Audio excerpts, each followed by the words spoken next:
What's going on, guys? My name is Andrew, and welcome back to the Property Hustlers Show. Today, Ping and I are joined by Michael and Eugene, who are from RedLeaf Property Solutions. They are property managers serving the Southern Ontario area. They are real estate investors, also doing a great job with their own properties. Guys, great to have you on the show. Great to talk about property management. Thanks for having us.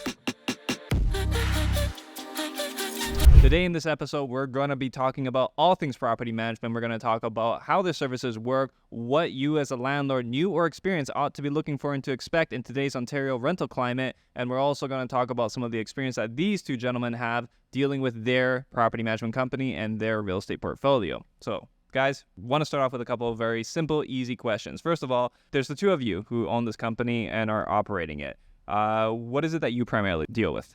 So for myself, I'm pretty much the face of the company, you can say, because I'm the one who will communicate with the client, communicate with the tenants, and sometimes, like bookkeeping, accounting, all of that. That's my role. And where do you live, by the way? So I live in Burlington. You live in Burlington. Okay. And your responsibilities bridge more into which side of things? So I'm more behind the scenes, more so taking care of the maintenance, the operation aspect, and doing any kind of Project management? Yeah, project management, or giving, long-term, I wouldn't say advice, but trying to understand the long-term picture of our clients and kind of, advising them on what I would do as an investor if that's something that advising the clients, using my expertise as an investor to guide clients if they have any questions or if they're trying to maximize the value from their properties. Yeah. And by the way, it's funny that you say that that's more the background stuff. Some people, especially when it comes to the maintenance stuff, they will view that as the foreground stuff.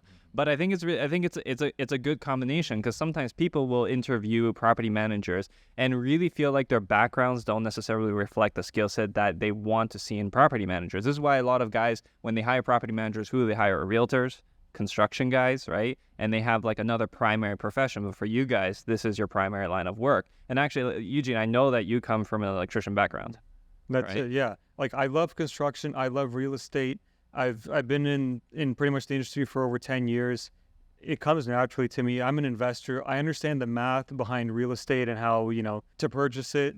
So it's just something I naturally fell into, and I just love sharing my knowledge and expertise with people and, clients as well, right? Amazing. And to be honest, I know a lot of real estate investors, they really want to be able to work with other people who understand the investor mindset as well, right? Who understand what it means to buy property, the burden of the financial, the burden of the cost to everything, with rising interest rates, challenging landlord-tenant laws and all these things. It's important to work with people who understand this. So I think we're going to have a lot of great insights. How many units do you guys have right now? We are currently managing about 60 doors. 60 doors, yeah.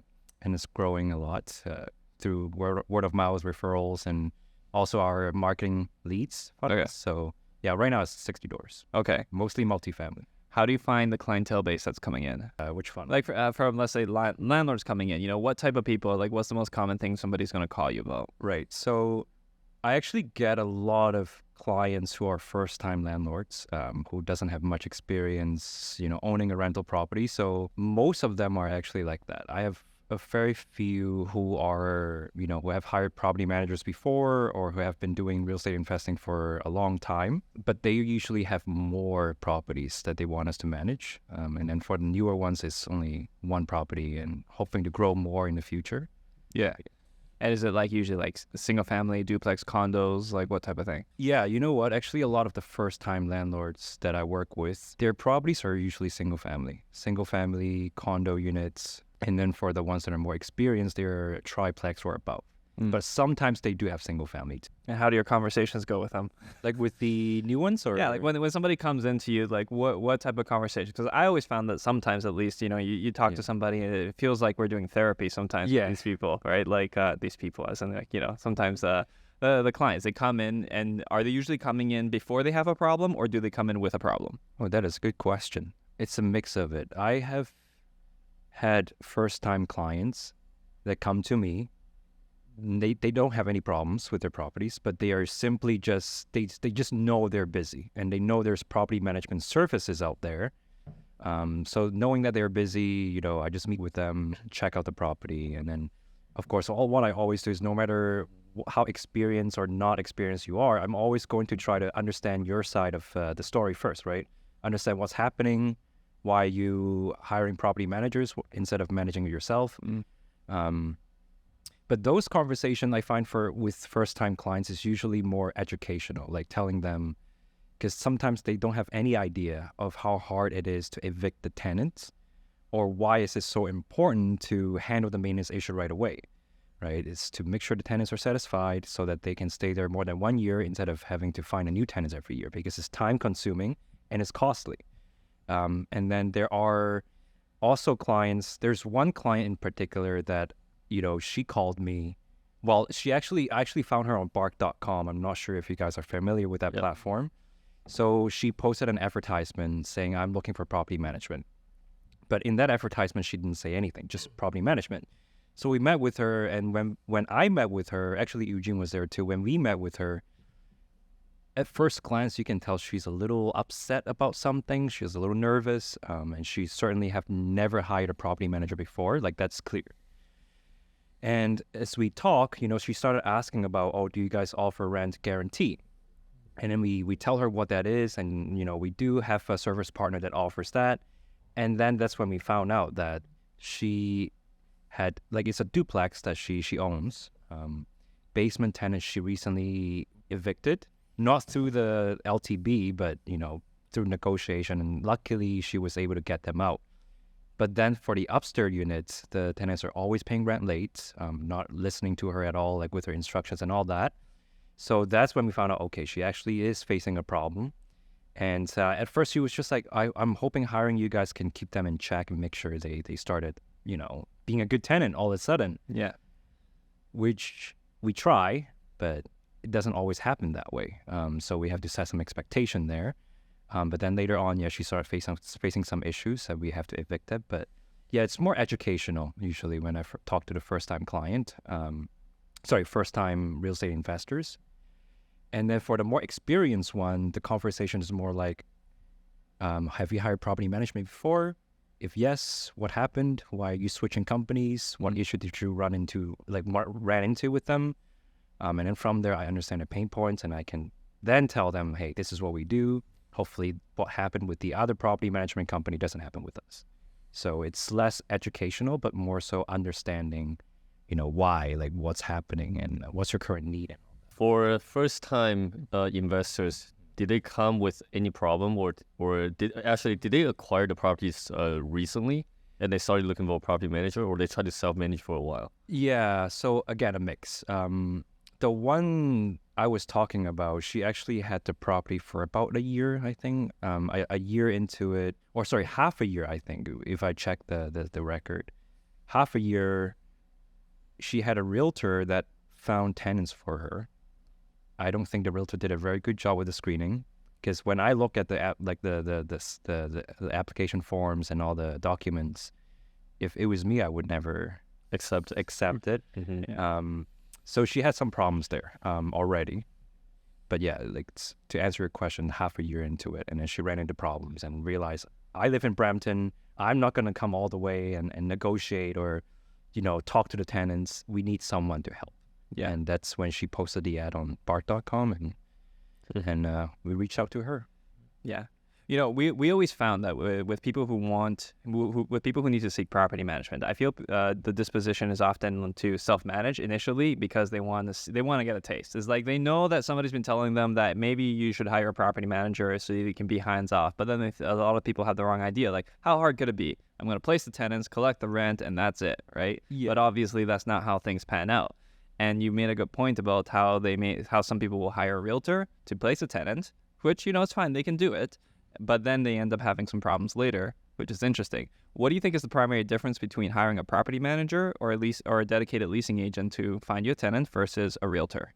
Well, I know there are some realtors that, are actually pretty good at leasing. But I think the major difference is that as a property manager, when I find the tenant, I have to manage that tenant most of the time. Realtors is more like, okay, I find you a tenant, I get that commission, and then I'm going to be gone. Unless you need to sell the house or you need me to rent it out again, right? Obviously, I'm sure they have, they want to protect their own reputation as well. So they're not just going to find some random people off the street and place them in the unit. Yeah. But that's the major difference for us is we have been doing this for quite a while, so we know what to look for. And the thing is, we have to manage the tenants, right? And we actually warrant our tenant placement service. So if, let's say, we find a tenant that either moved out within 6 months or stop paying rent, we will find you the next tenant for free. So for us, there's a lot more at stake, if that makes sense. Accountability. Yeah, accountability. Yeah. So we have to make sure we do the screening very through. And also we don't get paid for our property management service. We can't collect the rent. So for us, we have to make sure the tenant we find is good. Yeah. And we'll pay rent and we'll, listen to you and abide by the building policy. I can add something to that if you like. So the biggest problem with realtors is that realtors that only do leases, they tend to be very green. As soon as a realtor gets good, what do they want to do? They want to sell houses, right? Why would you make $1,500 commission when you can make $15,000 doing pretty much the same thing, right? Selling a house. So when they're new in the business, that's when they do all the leases. So they're not going to be as experienced as property management, who's been doing it for years and years. So I've say done, hundreds and hundreds of leases, right? Versus just starting out and, doing a couple here, a couple there. Even we still use realtors to do it, but we still have to double check everything they find because we know some things that they might not, just from the fact that we've done it way more times. Yeah. It's a great point because you don't want to just rely on people's either integrity or their let's just say their disposition to do a good job, right? What you mentioned at the beginning of like, okay, if I'm going to place a tenant, I'm the one managing them, I'm collecting the rent from them. You have a natural alignment, a disposition towards wanting to make something like this work. But with a realtor, they're relying solely on they know that they're not going to be the ones collecting it. On top of that, in terms of management, somebody that you'll be comfortable managing is not necessarily going to be the same as what somebody else will be comfortable managing. So it's nice to have continuity of accountability in that whole process, right? Let's talk about some of the benefits why property management service is needed for a lot of landlords right now. Like I understand that the tenant placement is one of them, but kind of walk us through exactly what you guys would do for the landlords so that they can kind of focus on their full-time job business or even like acquisition side of things. Yeah, no, for sure. So in terms of property management, obviously there are landlords that live out of town. So they can't be as hands-on as they should be sometimes, right? There's a maintenance issue. They hire a local contractor, but they can't check the quality of the work. So sometimes the contractor can say, "Oh, I did this already," but maybe it's not fixed properly. It's just, on the surface, it looks like, "Oh, it's done. Like it looks good." Deep down, is actually not. It's still something is wrong with it. For us, we will always, check the work after we send in the contractor, make sure the work is good before we actually pay the contractor. Aside from that is landlords, especially out-of-town landlords, I find a lot of the times when tenants move out or when tenants are, giving the landlords a hard time is because the landlords are not there, right? They're not there to listen to the tenant's needs or, when there's something wrong with the house or with the property. So that's where we come in and making sure that all the tenants' inquiries or requests are heard. Can we fulfill it? It's a different story because sometimes tenants can be unreasonable as well. But we are there to at least listen to them so that they know if anything were to go wrong, I can call Michael or I can call Eugene. Whereas, and then for the landlord, they can just relax and let us handle everything. Not saying they're not going to hear from us ever, because every time when there's some issue, it's posted on the portal, which they will have access to. So at all times, they would know what's going on. But they can check that whenever they want instead of whenever they're needed. So I can imagine, when you're having a work meeting and all of a sudden the tenant's calling you, right? That's very frustrating. But that's where we come in. We take care of the call, and then we will share those information with the landlord, and they can check that whenever they want, right? So that's one of the value that we're providing. It's just making sure that tenants are satisfied so they can stay there as long as they can, as long as they want to. Save the landlord some cost when it comes to tenant placement or, hiring the wrong contractor. And yeah. I was going to add something to that. So what most people don't realize is that being a landlord is not just simple thing like collecting dividends or something, right? It's running a business. If you can throw a dinner party to your family, does that mean you can run a restaurant? No. So it's kind of the same thing. Whereas there's a lot of moving parts when you actually do it professionally. And a lot of landlords end up being not so professional, and they end up suffering because of that. And they have bad experience with rentals in general, and it just becomes a disaster. So everything from placing tenants, maintenance, collecting rent, all the stuff, there's a lot of moving parts there where by the time you learn it, you pretty much, you go through a lot of trials and tribulations where the average person doesn't want to do that, especially if you live far away, especially if this isn't your full-time thing. And at the end of the day, what's the purpose of your rental? It's to make you wealthy, right? It's not to give you a part-time job. Yeah. If you want it to be a part-time job, then sure, then go do it, have fun, right? But for most people, it's to build wealth. And in order to build wealth, you want to let, professionals do it. Are you going to, when you're closing on your house, are you going to do your own legal work, or are you going to hire a lawyer? Or when you're selling it, you're going to hire a realtor, or are you going to sell it yourself? Some people sell it themselves, but most people choose to hire a realtor, right? Yeah. So that's pretty much what a property management is. It's adding professionalism and a business sense in a way of like managing the whole thing. And that way you can really get the highest and best use out of your existing property without, having to kind of do Mickey Mouse things and trying to, become, but at the end of the day, what the problem is that it's very easy to kind of transition into a slumlord, because most people don't understand that tenants don't treat a property the way homeowners treat it. If there's something, like something that's broken, but you know how to use it properly to where it's not going to break further, tenant's not going to understand that. And, when we get a call saying, oh, now this is broken or something, we should totally replace it. But then the owner says, well, I've lived like this for 30 years. Yeah, okay. Well, you've lived like this for 30 years because you know how to treat it, because it was yours. You're But a little now- more careful when you know you have to repair it. Yeah, now because you basically have to commercialize your property and treat it as, a piece of infrastructure essentially, or a piece of public property, semi-public property, right? You have to look at it from a different perspective, and that goes with everything, with the whole deal, right? So that's what we gotta.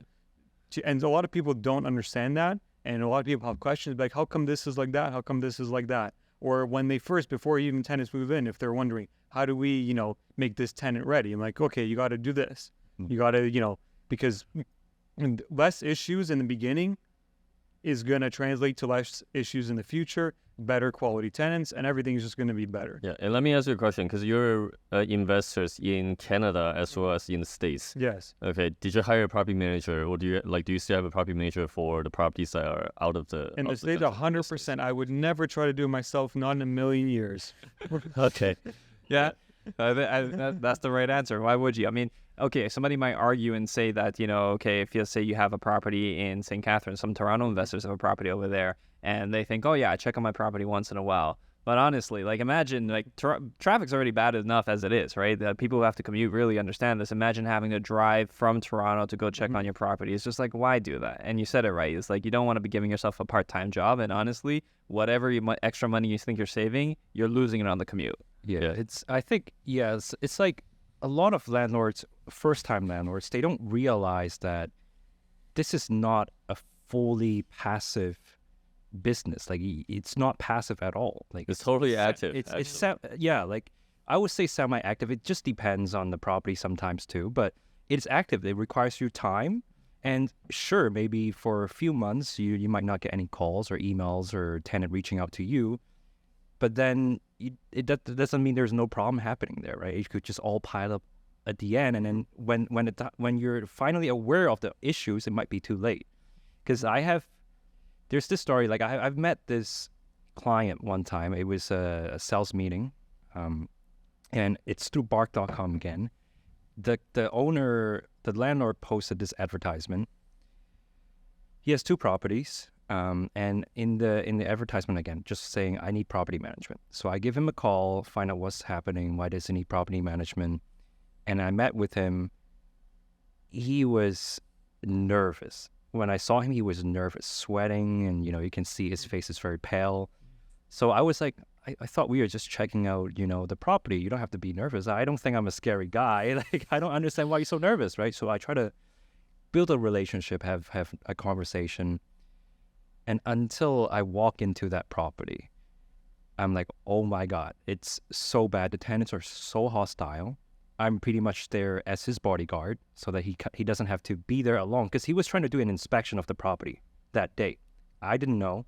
I thought he was just trying to show me the property, but he was inspecting the property and serving the N4s to the tenants. Oh. Did not tell me that. So we went in. So he needed backup. He needed backup. So I was there. I was there as the backup. I don't even think he was trying to hire me or something. Right. And then we went in. The tenants are so hostile. They're just staring at you the entire time. You can feel like they're ready to, fight, right? And I was trying to calm them down, like, hey, I'm Michael, property manager. I'm just here accompanying the landlord today. I just want to check out the house, right? Just trying to calm them down. And then not to mention there's 3 big dogs, like a Rottweiler, a Doberman, or whatever. They're huge and keep barking the entire time. But it's crazy. Like, it's crazy how bad the situation was. And when the owner tried to serve the form, he dropped all the forms all over the floor because you can tell his hands were shaking. We go to the backyard. It's like landmines for, like, the entire backyard is filled with dog, Dog shit all over the place. Yeah. It's We're talking about property management. We talk about that, right? Like, it's okay. It's like every step, there's one pile of dog shit. Yeah. Wow. And so later on, I met with his maintenance guy. So he actually had a maintenance guy in Hamilton. Mm-hmm. But maintenance guy is maintenance guy. He's not a property manager. He's just there to fix, whatever maintenance issue is there. And for some reason, the tenants were so friendly to him, but not at all friendly to the owner. So I tried to talk to the maintenance guy afterwards when the landlord left, right? He was so upset and he just wanted to get home and, maybe regroup, try to calm down. So I was talking to this maintenance guy and he was telling me how absent this owner is. This owner lives in Brampton and the tenants can never reach him for any issue at all. And as a matter of fact, they thought that the maintenance guy was the landlord at some point. Right. And it is like, this just shows how, when you don't take care of your tenants or when you don't take care of your home, this is the result. Like right now, I think the tenants have stopped paying rent for about 6 months. Last time I checked with him, he's still looking for a paralegal and he's already at a 40K loss for that one property. And not to mention the fixes that is needed and all that. So that's why, like, if you know you're not going to have time to take care or pay attention to your property properly, it will be good to consider hiring a property manager to make sure this doesn't happen. Sure, we might charge you, a monthly fee, but then it will ultimately save you having to pay 40 or 50K worth of damages and eviction costs. Yeah, this is an interesting part about real estate investing. It's like a lot of people talk about leverage in the very beginning through acquisition, right? In the acquisition process through, leveraging the bank, the lenders, joint venture partners, right? But the moment that it gets into business operation, they're trying to save something really small, right? And because they're trying to save something really small, they end up neglecting the operation or not have the right infrastructure. What end up happening is that problems start compound over time, right? So we got to figure out how to leverage both, right? Because the money is definitely not in the management fee that you're paying out. Money is in the equity build-up. If you can focus the same energy or time on raising more capital, finding a better deal, right? Just stick to what actually is profitable, right? And leave the operation.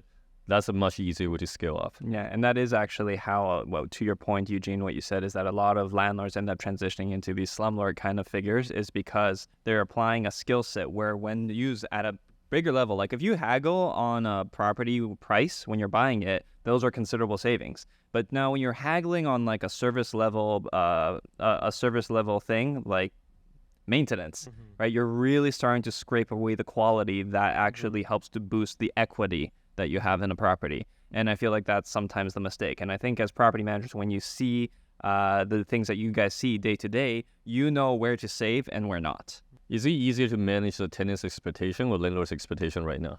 That's a good question. Depends on the property. Yeah, depends on the property. Yeah. Like is it harder to manage landlord's expectation versus tenant's expectation? I personally find they are neck to neck, to be honest. They are really neck to neck.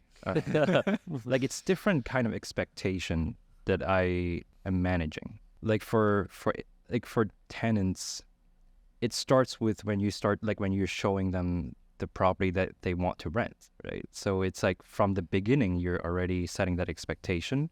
And once you set that right, moving forward is pretty easy usually because we have everything listed in the lease agreement. So if they have any questions about anything, just go check the lease agreement. It's all listed out right there.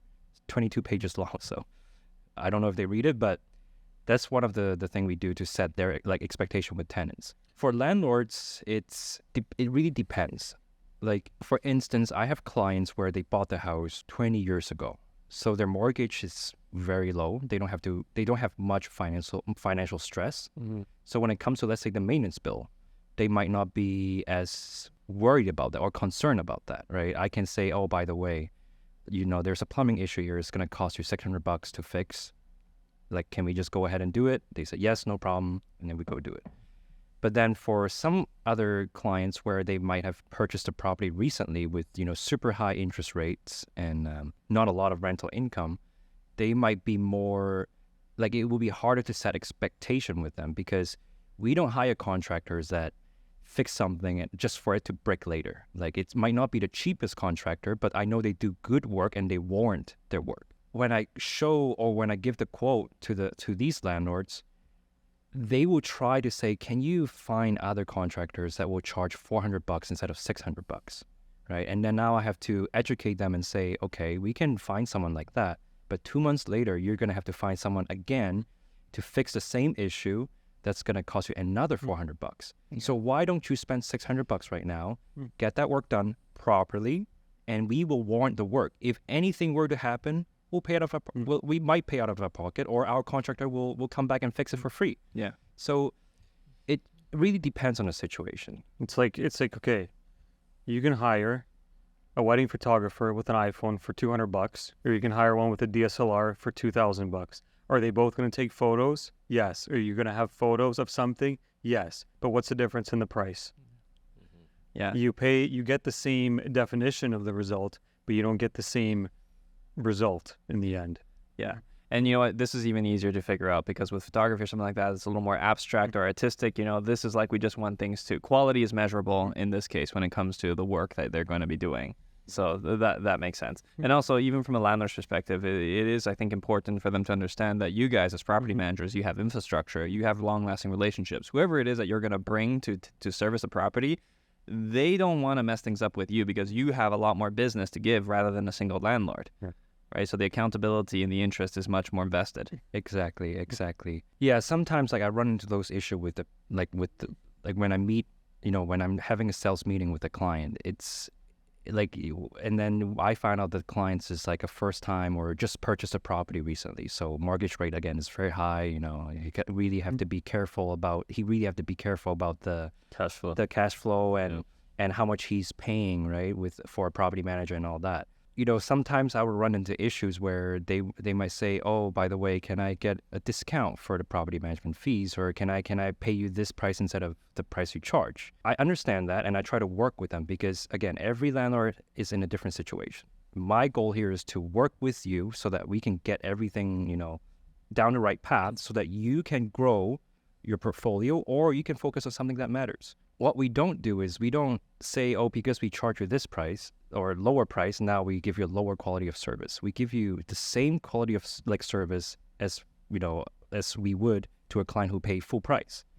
The thing is, like, some clients don't understand that maybe this other property manager will charge, say 3% instead of 8%.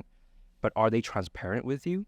Are they really boots on the ground and check on your property, every week, make sure everything's okay? Do they really follow up with the tenants? Do they really do the showings quickly, at same day, say, or next day, right?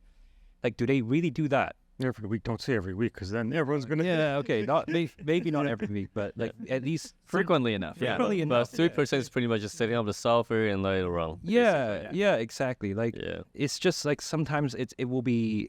Like, I understand, like, it's one thing you have to really worry about your cash flow, but if you hire the wrong person, maybe for a cheaper price, you hire the wrong person, it's also going to damage your cash flow. It's going to hurt you more. Exactly, it's going to hurt you more. So, yeah, it just requires some education or conversation to make sure the client understand what are the value that we bring to the table. I was going to say, circle back about the expectation thing. That's another thing that property management will do better than just a landlord trying to figure it out for himself. A property manager will better fit a tenant to the type of property that it is. For example, if you're in, let's say, a 3-unit house where there's 3 units above each other, it will probably be best not to place a family with young kids at the very top where they're going to stomp all over the floor and annoy the tenant below. That's an issue that you only really know once you place them, but then it's too late, right? Yeah. But that's something we would try to avoid, because if you avoid that, then you set the tenant's expectations better, because they're not going to have as many, teething issues about that. And, landlord's going to have less issues with that. And also, let's say even before that, we tell the landlord, look, your property, let's say, will either not command this much rent per month. So the problem with that is, if you do try to get this much, you're going to get less people applying for it, or potentially more desperate people applying for it that won't be as good tenants. So let's say if you lower a certain amount, that's what something like, from our professional opinion, we would know. And then you have a much bigger roster of tenants to pick from, who's going to be a better fit in the property. They're going to be happier, you're going to be happier, and everyone's going to be happier. It's very commonly said, I think, that as far as your rental property goes, it all starts with a tenant placement. If you can get it started right with a tenant placement, everything else is actually relatively smooth sailing, right? The problem is that I think a lot of landlords will come to property managers or go for help after they start to see certain problems happen, right? But, you see some of these buildings like triplex, especially the makeshift, right? The non-purpose built, the non-legal ones, right? Yeah. These triplexes that were just kind of jammed into a single family home. How do you get 3 people living in that house, or 3 separate families living in that house, that aren't going to bother each other? Can it be done? It's like, yes, it can, but there's some nuanced things that you probably need to know in order to make that happen, which I'm sure you guys know. Yeah, like if, say, on the main floor, there's a kitchen, and right below the kitchen, there's a bedroom. Yeah. Well, naturally, you're going to have noise of chairs going in and out and people stomping in front of the kitchen counter, and it's going to keep people, awake.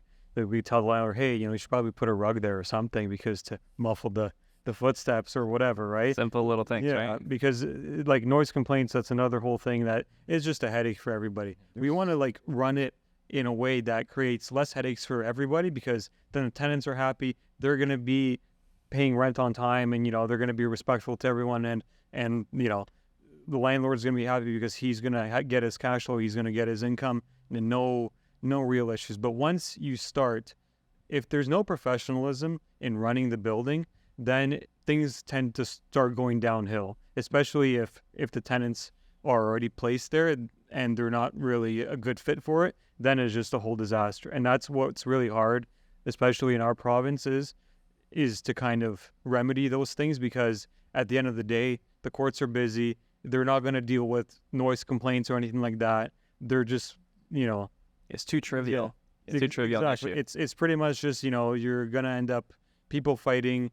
There's nothing much we can do to remedy that, other than, them calling bylaw on each other the whole time. And it just becomes a disaster. Like, why? And in order, sometimes people do it because they don't know, but sometimes people do it kind of on their own accord just to save a few bucks. And that's the worst thing. You're tripping over dollars to pick up pennies. Yeah. Okay. So here's the thing. A lot of landlords here don't actually have the right expectation in terms of like running a real estate. They think that buying a real estate, tenant paying you rent, and all of a sudden it becomes passive, right? And they forgot that this is a business, this is an operation, right? So you gotta pay a close attention to almost every little things until you really get familiar with the products, and then you can potentially have a system process in place so that you can run the buildings successfully. Trust in running or having another person to be running an asset class that's close to $1 million. That part, a lot of people have trouble getting over that. How do you bridge that trust between the landlords first meeting you versus them giving you the key and say, okay, do everything that you guys gotta do? That's a good question. And actually, I've been thinking about this the whole time. Like ever since I started this business, that's the one issue I've been trying to tackle, is how to build trust. Because it takes a lot of effort and a lot of time to build trust. But it just takes 1 second or one wrong interaction to destroy that trust completely. So what I usually do is, when I first met with a client, I would try to, again, it's all about building the relationship. him getting to know me, or they like them getting to know me, and I getting to know them, right? Understanding their side of the story, understanding the situation, the challenges they're facing, and then I will open up to them and say, what do you like? What I'm really trying to do in those conversations is to find out, what are your concerns? What are you worried about? And let me address those for you. Now, let's say from those conversations, the clients are already confident enough to explore hiring you or hiring us to manage the property. I always make them like, I always make it clear that, hey, we have these guarantees that we offer to you, right?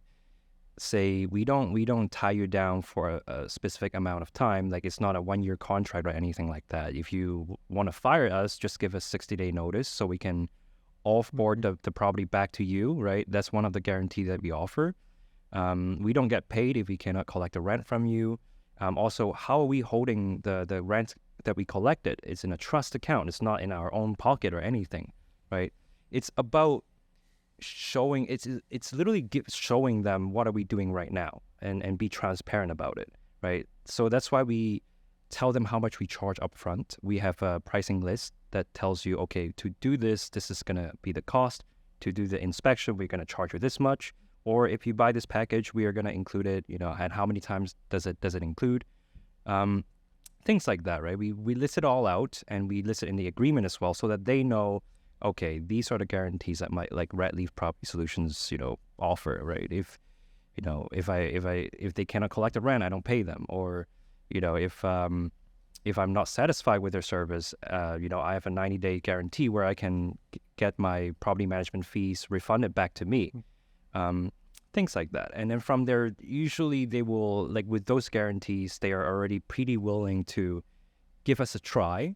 And from there, we just kind of make sure that if there's any maintenance issue, any expenses, you're going to be the first to know. Any issues, you're going to be the first to know, right? And usually for the first few months, I email them quite often, right? I know, like, it can be annoying that I'm emailing them all the time, but I'd rather be a little annoying than having them worrying about, what is Michael doing with my property? Yeah, overcompensating you with your communication. Yeah, it's all about That's communication. Like, I also have this guarantee where if they reached out to me and I don't respond back to them within 1 business day, they don't have to pay any property management fee that month, right? Wow. It's just to make sure that they know we are here.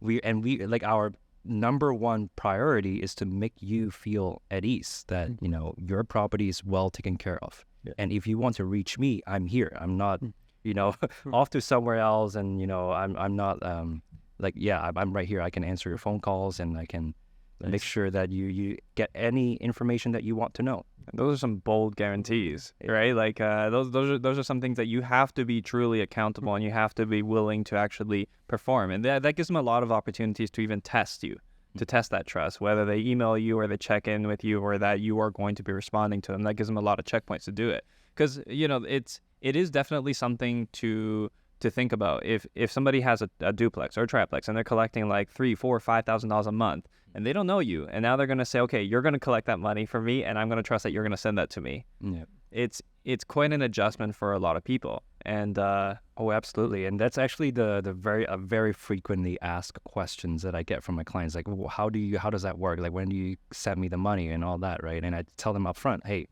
from the 4th to the 10th of every month, that's when we would disperse it to you. And it's just making sure they have those information up front, instead of having them to, like, transparency is really the big thing. And that's actually our philosophy as well. It's owner first, transparency. Like, we always make sure we put you first as the owner, and we will make sure that we are completely transparent with everything that we're doing. For me, trust is just, it's so weird to think about, because I always think as myself as the most trustworthy person in the room.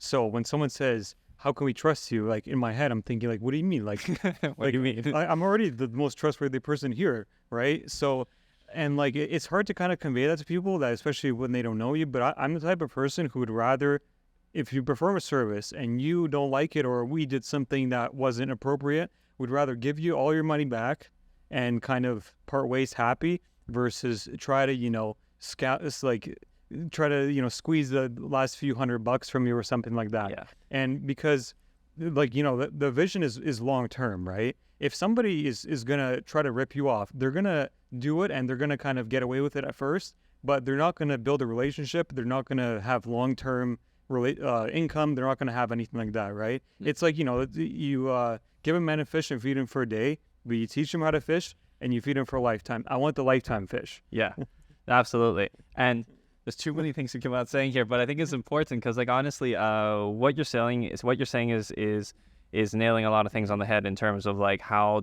this relationship is built. Because I know the two of you, I know that the two of you are people of integrity, right? Like, this isn't something, property management is not a glamorous line of work, right? And it's not something that people are just like, oh, I'm going to do this and it's going to be easy. It's hard work, right? And the two of you, I know you to be hardworking people. And it's not that you're doing this because you had to do this, right? Like you, I think is a good point to touch on your work. What did you do before you started property management? Well, I was a UX researcher for a software company or, for a tech company. So yeah, I research, I meet with a lot of people, I interview a lot of people. So that gives me a lot of experience when it comes to handling client relationship. But yeah, that's what I do. It's completely different than property management. But I certainly am grateful for that full-time job because it actually gave me so many skills that now I can use for property management. Absolutely. Now, something that people I think ought to know about this, because when it comes to the trust aspect, how much salary were you drawing at a job like that? It was around 80K, 90K a year. But I know if I keep doing that, I can probably get up to 6 figures. Okay. So the thing to note here is that, it's not like you weren't making any money and then you decided to do something like this. Somebody who had a job, decided to do something else, was making like a respectable salary.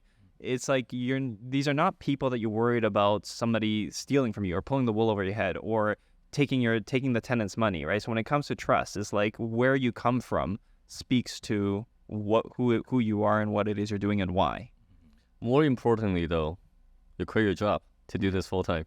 Yeah, absolutely. Let's talk about that a little bit. What made you want to do that? What made you want to transition into this? And then we'll get back to the process of the maintenance and tenant placement. Yeah, no, for sure. So there's a few reasons why I decided to quit my job. Like I've always wanted, since I was a child, like I just feel like I never listened to instruction. I never listened to my parents. I always wanted to do my own thing and have my own opinions all the time.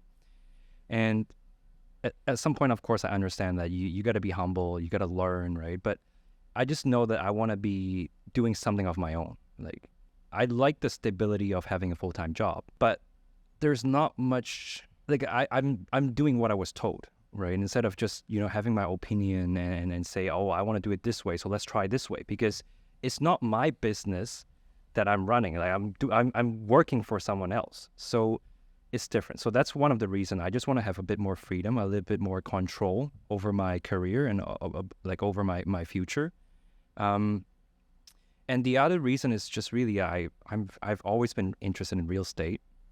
I don't know where to start. So, and until I met you guys and I learned about there's property management, I see you guys keep sharing story about how you guys started, from starting a property management company to now have a lot of investments and doing many things in real estate. So that inspires me to think about, okay, how do I start in real estate?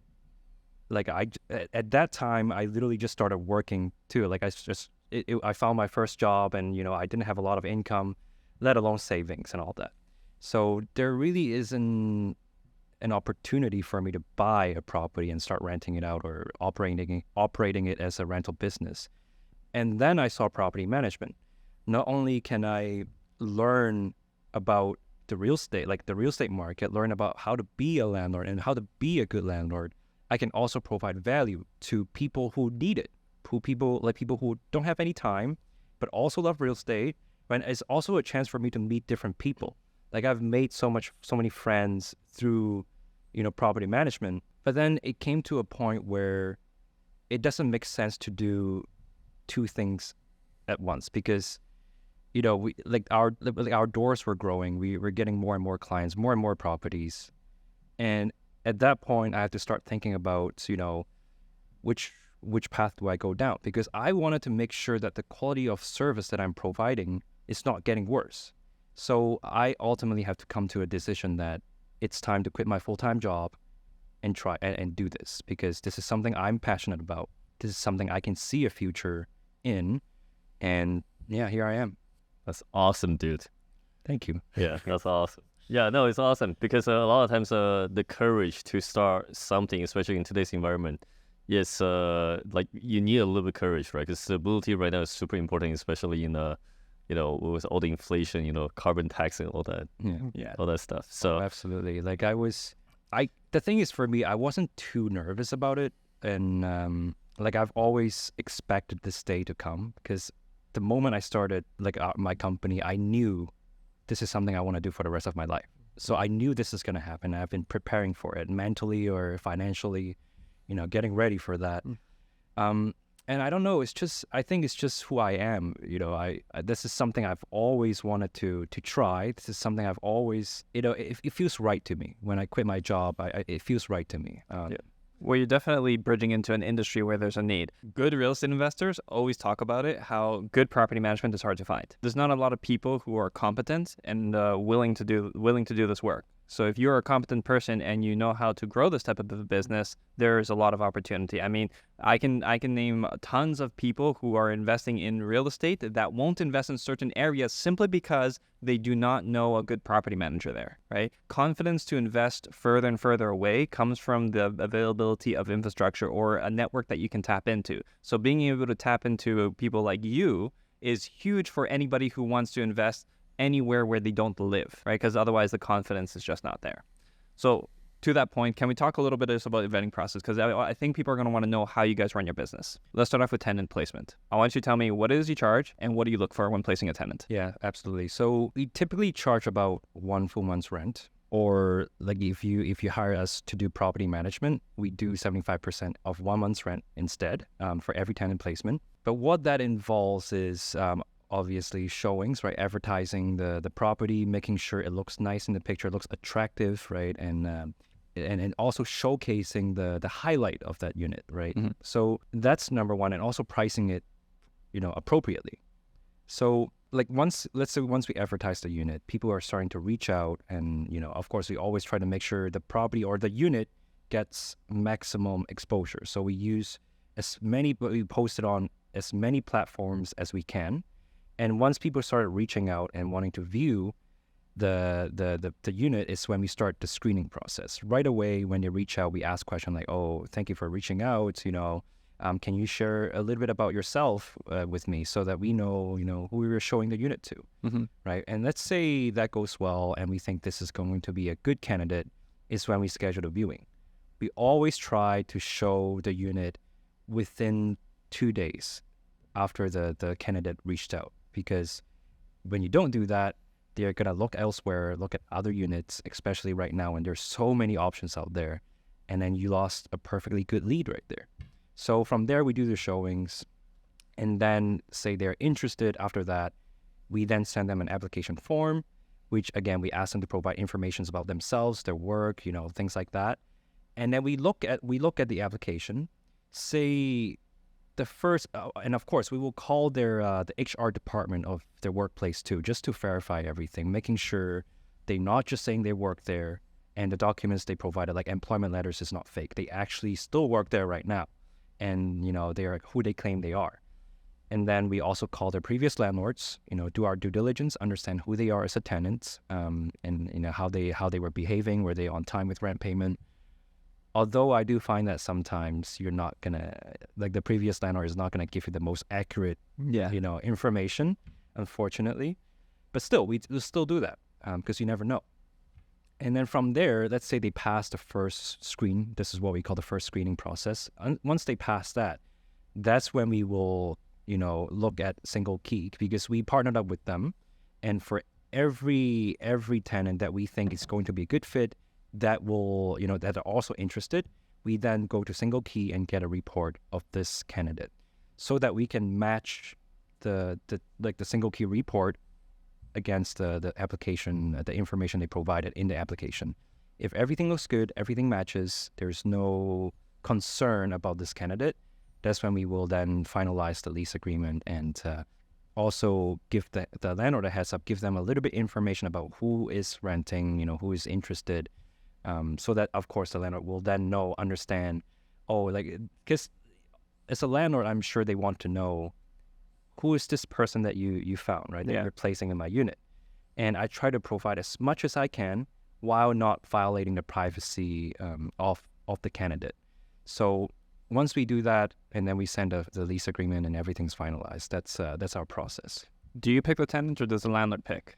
Well, it depends. If, let's say, there are multiple candidates, in those cases, we will share all of these candidates with the landlord and see what they think, right? But then, of course, we will also give our recommendations. Say, if it's, let's say, for a 1-bedroom unit, I have a candidate that is like a family of, say 3 students wanted to rent this one-bedroom apartment, or 3 working professionals wanted to rent this 1-bedroom apartment. I don't know how that's going to work out, but that had happened before, right? That happened before.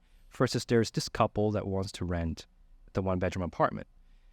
I think for stability, we should think about renting it to the couple, because it's more stable, it's less people, so maybe less noise complaint, is more of a right fit for that unit. But ultimately, we still leave that up to the owner, because we respect that, I respect their opinion. I respect what they think. Although sometimes I do have to tell them and give them rationale why we think this one is better. But yeah, to answer your question, really is we give our recommendations, but when it comes to picking, we sometimes leave it up to the landlord. Yeah. And say if there's only one candidate, then that's the only one. Unless the candidate is really not good. Yeah. Then we might suggest maybe we can hold off and keep doing showings and find the next one. Okay. And from there you place the tenants, Yep.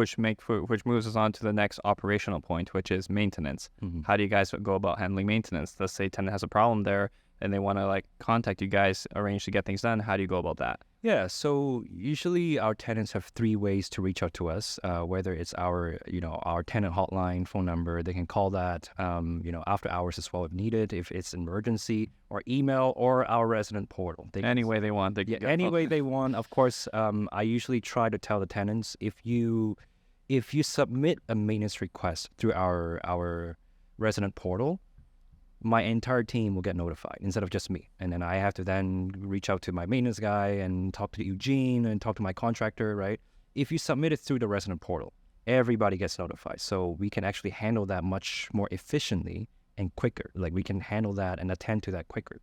But I leave that choice up to the tenants because, again, I want to make sure the tenants know that they're being cared for as well. So from there, we then, of course, we will check what the issue is first, right? If the tenant has provided pictures or videos, then perfect. We'll take a look at it and see if we can understand the issue from the photos or the video. If not, then we will go there and visit the unit, and find out what's happening. And what's your response time like?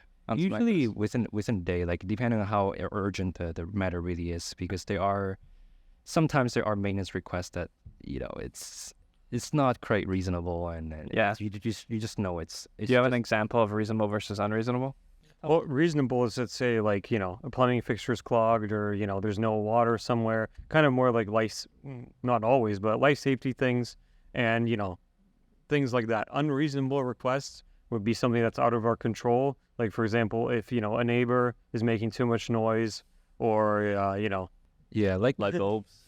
yeah, or there's even if it's a stupid thing, seemingly say a light bulb, we'll still tell them, be like, hey, this is, either you can do yourself if it's something simple, or we'll do it, but it's not an emergency type of thing, right? So I wouldn't say there's not too many requests that are unreasonable. A lot of the time we just have to tell them, look, this is something that is normal everyday life. Mm-hmm. For example, garbage bins or anything like that. If there's issues with, they don't want to carry it out at a certain time or something like that. We just have to, a lot of people, they might move from an apartment building to a house. They might not know the nuances of living in a house versus an apartment building. So a lot of the time we coach kind of people into what is reasonable and what is not.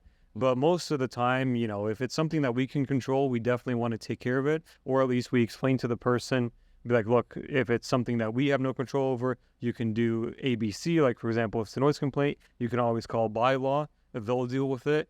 Or, if it's something like, nuisance smoke detectors going off, we can't tell people, hey, you can disconnect this. That's not allowed, right? Yeah. They'll just kind of leave it to their own imagination what they can do.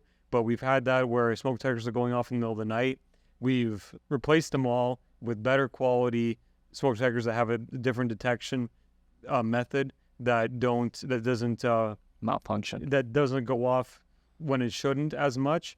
And it could just be as simple as somebody smoking a vape or something in the middle of the night. They'll never admit to it, but it's causing that, right? So what we say, be like, look, if it keeps going off, you're allowed to call the fire department if there's a real, like, if you think it's a real fire. You should potentially evacuate. But if you're certain that it's a nuisance thing, then there's not much we can do, because we can't disconnect it or anything like that. So you pretty much have to figure it out on your own. Yeah, by the way, this is a really great example, because listening to that was absolutely exhausting. Exhausting in the sense that there's a lot of brain power that goes into some things that may seem from a distance relatively like trivial, but the thing is that it's a real situation that happens, and you have to give it some thought. And, as I think a landlord or an investor, this is really not where you want your brain power to be going, right? So I can definitely understand how having somebody who can critically think about a situation like this is 100% extremely valuable. Can you give me an example of like one of the most troublesome landlord or tenant situations that you've had to deal with? Well, it's not really with the landlord or the tenant. It's more so the maintenance, like the state of that property. I can give a little of background, and then Eugene can talk about the details, but so it was a triplex that we got hired to start managing. Not in the best area. The house got broken into before, and all the electrical panels and the wires are cut and stolen. So, and I think it was during a renovation too. Like the owner is trying to renovate the entire house or the property for all 3 units so that it looks good. And of course, when that happened, now he had to hire an electrician to have everything fixed and make sure it's all up and running again. So basically, we got this property because it was from another property manager, and he was already having trouble with it because it was too much of a maintenance headache. Mm-hmm. So we get in there, like, oh, what's the worst that it can be? We get in there, and then basically, the issue was because the people broke in, they stole the copper, the suction line between the head of the condenser and evaporator for all 3 heat pumps, and basically stole the coils off of that. They broke in the basement. They cut all the wires at the subfloor for copper, and basically that a lot of the electricity wasn't working in pretty much most of the units. There right? No electricity. Yeah, there was a little bit of power here, a little bit of power there, but the place was renovated. Yeah. Right, so everything was seemingly okay to go minus that. So he has this electrician that he's working with, and we're like, okay, so we'll just start renting it out, and he's saying that it's going to be fixed. Well, as we go towards, we get 1 unit in, we get another one in, and we're waiting to lease out the 3rd one. So then we find out that this electrician that he hired was like a known scammer in Hamilton. So when I talked to him, he actually had no intention of showing up. So we fired that guy immediately, fucking piece of shit. And then then we hired our own guy that works with us. And by this time, one of these units is already occupied. And what we found about to be occupied. But one of them already to be occupied. One of them already was. The middle one was already occupied, remember? And then so what we did was we found out not only was the problem with the wiring from the guy stealing it, it was also miswired from whoever did the renovation. That guy did everything wrong, including the plumbing. The whole renovation was a disaster, even though it was finished. Mm-hmm. And so we had to fix all the wiring without disturbing the middle floor. And we fucking killed it. We did a great job. We only took off 1 baseboard at the bottom. And in the process of that, we actually found 3 receptacles that weren't cut open that were behind the drywall. And half of them, the other half didn't have a feed that was run. So we had to run it through the ceiling below, and basically, using the existing pot lights as holes, We killed it. We did a great job. The main But you did it, or like no. By the way, like I have to point out that having an understanding, being able to kill it, as you're saying, actually requires a level of understanding that honestly you can't. Even when you hire professional companies, you're not getting these results, right? This is intuition that you cannot pay for, to be honest, right? So, okay, but carry on. Yeah, it was the main thing is what I'm most proud of about this is the speed of how we can turn this thing around very quickly. 'Cause Yeah. like Eugene said, we have one unit moved in already, and like she was obviously not quite happy, but we were able to at least restore half of the electricity to her unit, so at least she can still live there, right? But then for the other 2 units, we know there's only 1 week left before the tenants are going to move in, and I'm not going to let that happen. We are not going to let that happen. So the next thing we do is call our own electrician, talk to the landlord, and say, hey, look, this is what happened. And the guy you found, unfortunately, is not really an electrician. Yeah. And we also told him, like, I know this guy is demanding you to pay him. Like that scam electrician, let's call him that. That scam electrician is still chasing the owner for the payment. And I told the owner, you don't have to pay him anything, because just by taking pictures and looking at all these issues, we know he didn't do anything. So why do you have to pay him? And also, what is he going to do? He's a scam. But we all know that. So we stopped him from paying this guy. And then otherwise just tell our electrician to go fix whatever right away. The tenants are going to come. We pretty much just told our own electrician, go fix that. Let us know the price as soon as you can. We get we have to coordinate with the landlords. There's a lot of phone calls, a lot of coordination happening. And it's stressful. And I'm sure it's stressful for the electrician, it's stressful for us, and also stressful for the tenants and also the owner. But we were able to really do that, in a short amount of time, making sure the tenant that already moved in is, not disturbed as much as we can, and making sure the landlord just make sure he knows that we are here, like making sure this is going to work out for your property and work out for the other tenants. And you don't have to stress. We're here, right? We're here for you. We're here to take care of this for you. So that was... It was definitely too close for comfort. To give you an idea, we finished patching and painting the ceiling on New Year's Eve, and the tenant was moving in on the 1st. Jeez. Fuck, my voice broke. The tenant was moving in on the 1st. So that sounded manlier. Yeah. So basically, situations like that, we want to avoid them, obviously. But because of this, we basically took over the property as the owner was renovating it. But unfortunately, the owner didn't really know what to look for in terms of contractors, so he got ripped off quite a bit before us. That's why that's another thing of trust, right? In my mind, I'm already the most trustworthy person here, but this person might have been thinking, hey, like I already got ripped off once, and he didn't even know it until it came time to people moving in, right? So why would he trust someone like us? But stories like this is what we can share and be like, look, we got this in, we got this house rent ready, up and going pretty much to the last second with somebody already living there, and not having to move that person out, and not saying, oh, this is a disaster or we can't do it. There's usually always a solution. There is, and that's why it's important to have people who are present and who aren't just like really weirdly at a distance someone managing a property. Even for people who are far away, this is harder for them to bridge, right? By the way, just as a comparable story, I remember like back in the day, we had these clients that were from the States, Jewish people, and they had hired somebody to manage their property, and the property manager had been continually telling them that the tenants aren't paying rent. What was actually happening was the tenants were paying rent to the property management. The property management was not sending the homeowners the money.